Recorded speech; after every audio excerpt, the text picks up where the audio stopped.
Guys ನಾನ್ ಗಾಡಿ ತಗೊಂಬಂದ್ 5 ತಿಂಗಳಾಯ್ತು. ಬರೀ ಗಾಡಿ ಪೆಟ್ರೋಲ್ ಗಂತಾನೆ ಎಷ್ಟು ದುಡ್ಡು ಖರ್ಚು ಮಾಡಿದೀನಿ ಗೊತ್ತಾ? ಎಲ್ಲ ನನ್ನ ಇನ್ಸ್ಟಾ ಕುಟುಂಬದವರಿಗೆ ಈ ವಿಡಿಯೋಗೆ ಸ್ವಾಗತ ಅಂತ ಹೇಳ್ತಾ ಎಲ್ಲರಿಗೂ ದೊಡ್ಡ ನಮಸ್ಕಾರ. ನಮಸ್ಕಾರ. ಇವತ್ ಮನೇಲಿ ಮಾಡಿದ್ ಇದನ್ನ ತಿನ್ಕೊಂಡು ಇಲ್ಲಿ ಬಂದ್ ನೋಡ್ತೀನಿ. ಈ ನನ್ ಮಗ ಕಾಲೇಜ್ಗೆ ಹೋಗೋದ್ ಬಿಟ್ಟು ಗೇಮ್ ಆಡ್ಕೊಂಡ್ ಕುಂತವ್ನೆ. ನನಗೆ ಎಷ್ಟು ಚೀಪ್ ಅನಿಸ್ಬಿಡ್ತು ಅಂದ್ರೆ ಗೇಮ್ ಆಡಕ್ಕೋಸ್ಕರ ಕಾಲೇಜ್ಗೆ ಹೋಗಿಲ್ಲ. ಮೀನಾಕ್ಷಿ ಎಂಥ ಒಳ್ಳೆ ಮಕ್ಕಳಿಗೆ ಜನ್ಮ ಕೊಟ್ಟೆ. ಆಮೇಲೆ ಈ ಮುತ್ತು ನೋಡ್ಕೊಂಡು ಈ ಮುತ್ತುಗಳನ್ನ ನೋಡೋಣ ಅಂತ ಬಂದ್ರೆ ಇವ್ರಾಗ್ಲೇ ಇಂಡಿಪೆಂಡೆನ್ಸ್ ಡೇಗೆ ಪ್ರಿಪರೇಷನ್ಸ್ ಮಾಡ್ತಿದ್ದಾರೆ. ನಾವು ಸ್ಕೂಲ್ಗೆ ಹೋಗೋ ಟೈಮಲ್ಲಿ ಇಂಡಿಪೆಂಡೆನ್ಸ್ ಡೇ ಬಂದ್ರೆ ಸಾಕು 8 ಆಣಿ ಚಾಕ್ಲೇಟ್ 2 ಸಿಗ್ತವೆ ಅಂತ ಸ್ಕೂಲಿಗೆ ಓಡೋಡ್ ಹೋಗ್ತಿದ್ವಿ. ಆಮೇಲೆ ಇಲ್ಲಿ ಬಂದ್ರೆ ಇವ್ನ್ ನಮಗ್ ಕ್ವಾಟ್ಲೆ ಕೊಡ್ಬೇಕಂತ ನೋಡ್ದ. ಇವ್ನ್ ಕೊಡಕ್ ಕ್ವಾಟ್ಲೆಗೆ ನಮ್ ಧನು ಅಣ್ಣ ಏನಂತ ಗೊತ್ತಾ? ನಮ್ಮೂರಿಗೆ ಪುಕ್ಷೇಟಿ ಅಂತ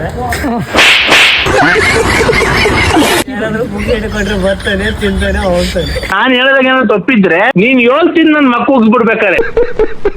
ಅದಾದ್ಮೇಲೆ ನನ್ ಗಾಡಿ ಹತ್ರ ಬಂದೆ. ನಾನು ಗಾಡಿ ತಗೊಂಬಂದು 5 ತಿಂಗಳಾಯ್ತು. ನಾನ್ ಗಾಡಿ ತಗೊಂಬಂದು 5 ತಿಂಗಳಲ್ಲಿ 17,141 ಕಿಲೋಮೀಟರ್ ಗಾಡಿ ಓಡಿಸಿದೀನಿ. 110 ರೂಪಾಯಿ ಪೆಟ್ರೋಲ್ ಅಂತ ಲೆಕ್ಕ ಹಾಕೊಳ್ಳಿ, 40 ಕಿಲೋಮೀಟರ್ ಮೈಲೇಜ್ ಅನ್ಕೊಳ್ಳಿ. ಎಷ್ಟು ದುಡ್ಡಾಗುತ್ತೆ ಅಂತ ಕರೆಕ್ಟ್ ಆಗಿ ಕಮೆಂಟ್ ಮಾಡಿ. ಕರೆಕ್ಟ್ ಆಗಿ ಕಮೆಂಟ್ ಮಾಡಿದ್ರೆ ಆ ಕಮೆಂಟ್ ನ ಪಿನ್ ಮಾಡ್ತೀನಿ. ಈ ವಿಡಿಯೋ ಇಷ್ಟ ಆಗಿದ್ರೆ ಲೈಕ್ ಮಾಡಿ, ತುಂಬಾ ಇಷ್ಟ ಆದ್ರೆ ಫಾಲೋ ಮಾಡಿ, ಇಷ್ಟ ಆಗ್ಲಿಲ್ಲ ಅಂದ್ರೂ ಫಾಲೋ ಮಾಡಿ. ಇಷ್ಟ ಆಗೋ ತರ ಕಂಟೆಂಟ್ ಕೊಡ್ತೀನಿ ಅಂತ ಹೇಳ್ತಾ ಲವ್ ಯು ಆಲ್. ಸಿಗುವ ಮುಂದಿನ ವಿಡಿಯೋದಲ್ಲಿ.